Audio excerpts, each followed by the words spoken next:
help tackle bovine tuberculosis. Pilot schemes to shoot the animals are already taking place, of course, in Somerset and Gloucestershire. If gas is used, it won't be the first time. Here's our political editor, Paul Baltrop. The cull controversy burst into the House of Commons today. The Secretary of State faced questions, even a call to resign, over the failure of marksmen in Somerset and Gloucestershire to kill enough badgers.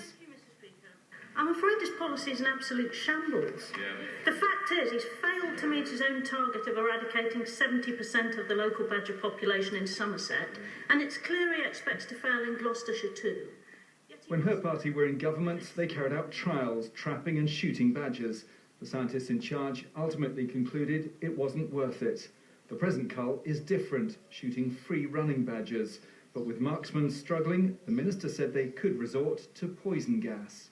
We made it quite clear in our TB strategy that we would look at other methods of removing wildlife.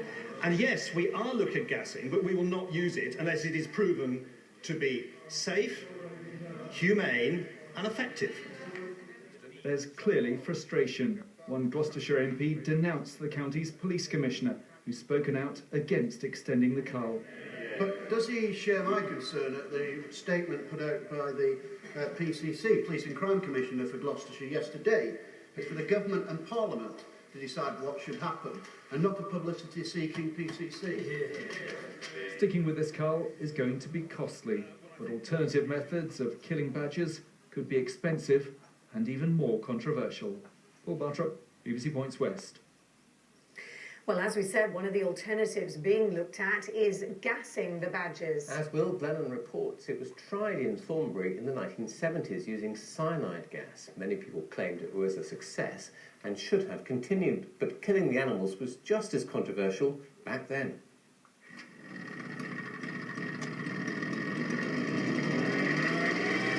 (1975) and the Ministry of Agriculture gives special permission for the extermination of badgers in Thornbury.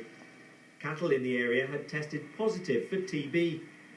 This experiment wanted to see if wiping out all the badgers would stop reinfection. What we're trying to do is a demonstration that if you have removed the infected cattle by killing them, if you then remove the infected badgers, we hope that you can eliminate the infection altogether. Even all that time ago, opponents asked the same questions about whether it was right.